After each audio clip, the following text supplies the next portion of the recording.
ఈ రోజు ఉదయం సరిగ్గా 8:45 మహారాష్ట్ర రాజకీయాలను శాసించే ఒక ధృవతార, బారామతి గడ్డపై తిరుగులేని నాయకుడు, రాష్ట్ర ఉప ముఖ్యమంత్రి అజిత్ పవార్ ప్రయాణిస్తున్న విమానం ఒక్కసారిగా మంటలో కలిసిపోయింది.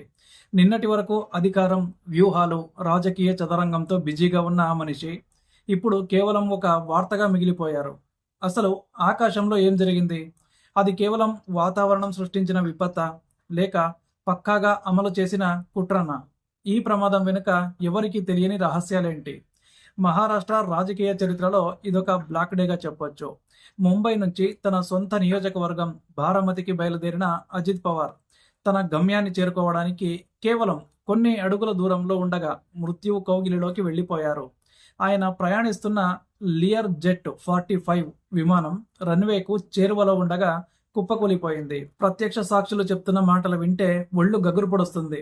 గాలిలో విమానం అదుపు తప్పడం, ఆ తర్వాత భారీ శబ్దంతో పేలిపోవడం, చూస్తుండగానే అగ్నిగోళంలా మారిపోవడం అంతా కూడా సెకండ్ల వ్యవధిలో జరిగిపోయాయి.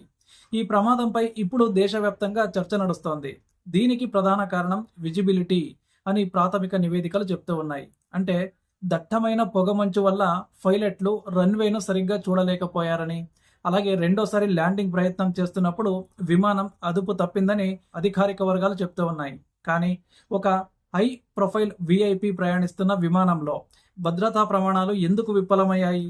విజిబిలిటీ తక్కువగా ఉన్నప్పుడు ల్యాండింగ్కు అనుమతి ఎవరిచ్చారు? అండ్ 16 ఏళ్ల పాత విమానాన్ని అజిత్ పవార్ వంటి కీలక నేత కోసం ఎందుకు ఉపయోగించారు? ఇవే ఇప్పుడు $1,000,000 ప్రశ్నలు. రాజకీయంగా చూస్తే అజిత్ పవార్ మరణం మహారాష్ట్రలో ఒక పెద్ద శూన్యాన్ని సృష్టించింది. శరద్ పవార్ వారసుడిగా రాజకీయాల్లోకి వచ్చి ఆ తర్వాత తనకంటూ ఒక ప్రత్యేక మార్గాన్ని ఏర్పాటు చేసుకుని బాబాయ్కే సవాల్ విసిరిన ధైర్యవంతుడాయన. ఎన్సీపీని చీల్చి షిండే ఫడ్నవీస్ ప్రభుత్వంలో చేరి ఉప ముఖ్యమంత్రిగా బాధ్యతలు చేపట్టడం ద్వారా ఆయన తన పట్టును నిరూపించుకున్నారు.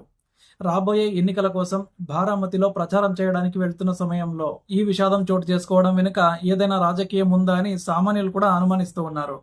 మమతా బెనర్జీ వంటి నేతలు ఇప్పటికే ఈ ఘటనపై సుప్రీంకోర్టు పర్యవేక్షణలో దర్యాప్తు జరగాలని డిమాండ్ చేస్తున్నారు. కేవలం వాతావరణం వల్లే విమానం కూలిపోయిందా, లేక టెక్నికల్గా ఏదైనా ట్యాంపరింగ్ జరిగిందా అనే కోణంలో కూడా విచారణ జరగాలని వాళ్ళు కోరుతూ ఉన్నారు. ఎందుకంటే గతంలో సంజయ్ గాంధీ, మాధవరావు సింధియా, వైఎస్ రాజశేఖర రెడ్డి వంటి దిగ్గజ నేతలు కూడా ఇలాంటి విమాన హెలికాప్టర్ ప్రమాదాల్లోనే ప్రాణాలు కోల్పోయారు. ఈ ప్రమాదాలన్నీ కేవలం యాక్సిడెంట్లేనా, లేక అధికార దాహంతో జరిగిన హత్యలా అనే అనుమానాలు ప్రజలు ఎప్పుడు కూడా ఉంటూనే ఉంటాయి. ఈ ప్రమాదం తర్వాత బారామతిలో విషాద ఛాయలు అలుపుకున్నాయి. తన చేతి వాచి ద్వారా అజిత్ పవార్ మృతదేహాన్ని గుర్తించాల్సి వచ్చిందంటే ఆ ప్రమాద తీవ్రత ఎంత దారుణంగా ఉందో మనం అర్థం చేసుకోవచ్చు. ఆయనతో పాటు మరో 4 ప్రాణాలు కోల్పోవడం ఆ కుటుంబాల్లో తీరని లోటును మిగిల్చింది. సో మహారాష్ట్ర ప్రభుత్వం 3 రోజుల పాటు సంతాప దినాలు ప్రకటించింది. కానీ ఈ సంతాపం వెనుక మరుగున పడిపోతున్న వాస్తవాలేంటి? అజిత్ పవార్ లేని ఎన్సీపీ ఇప్పుడు ఏ దిశగా వెళ్తుంది? ఆయన కుమారులు పార్థు మరియు జై పవార్ తన తండ్రి వారసత్వాన్ని ఎలా కాపాడుకుంటారు? శరద్ పవార్ ఈ క్లిష్ట సమయంలో పార్టీని మళ్లీ ఎలా ఏకం చేస్తారు? ఈ ప్రశ్నలన్నీ కూడా ఇప్పుడు తెరపైకి వస్తూ ఉన్నాయి. మహారాష్ట్ర రాజకీయ సమీకరణాలు ఈ ఒక్క ప్రమాదంతో పూర్తిగా మారిపోయినట్లే. అభివృద్ధిలో దూసుకుపోతున్న ఒక రాష్ట్రాన్ని తనదైన శైలిలో నడిపించిన దాదాయిక లేరు అన్న నిజాన్ని జీర్ణించుకోవడం అక్కడి ప్రజలకు కష్టంగానే ఉంటుంది. విమాన ప్రమాదానికి దారితీసిన సాంకేతిక కారణాల గురించి air craft accident investigation bureau AAIB లోతైన విచారణ జరుపుతోంది. బ్లాక్ బాక్స్ లభ్యమైతే గానీ ఆఖరి నిమిషంలో పైలట్లకు అలాగే ఏటీసీకి మధ్య జరిగిన సంభాషణ ఏంటో తెలీదు. పొగమంచు అని చెప్తున్నా ఆ సమయంలో విమానం ఎందుకు 4 నుంచి 5 సార్లు పేలిందో అనే విషయం స్పష్టత రావాలి. ఎందుకంటే సాక్షులు చెప్తున్న ప్రకారం విమానం కింద పడగానే భారీ శబ్దంతో పేలుళ్లు సంభవించాయి. ఈ ఘటన కేవలం ఒక ప్రమాదం మాత్రమే కాకపోవచ్చు. ఇది భారతీయ రాజకీయాల్లో భద్రతా వ్యవస్థల వైఫల్యానికి ఒక నిదర్శనం. దేశంలోని అత్యున్నత స్థాయి నేతలు ప్రయాణించే వాహనాల విషయంలో కఠినమైన తనిఖీలు ఎందుకుండవు? పాత విమానాలను విఐపి ప్రయాణాలకు ఎందుకు అనుమతిస్తారు? అజిత్ పవార్ మరణం వెనుక ఉన్న అసలు కారణం ప్రకృతి వైపరీత్యమా, లేక మానవ తప్పిదమా అన్నది విచారణలో తేలాల్సి ఉంది. కానీ ఒక బలమైన నాయకుడిని కోల్పోయిన మహారాష్ట్ర రాజకీయాలు మాత్రం ఇప్పుడు ఒక అనిశ్చితిలో పడిపోయాయి. ఈ ఘటన దేశంలోని ఇతర నేతలకు కూడా ఒక హెచ్చరిక లాంటిది.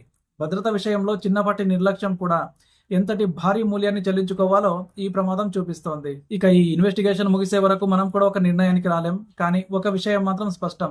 అజిత్ పవార్ మరణం వెనుక ఉన్న మిస్టరీ వీడాలంటే పారదర్శకమైన విచారణ తప్పనిసరి. ప్రజలకు నిజం తెలిసే వరకు ఈ అనుమానాలు చల్లారవు.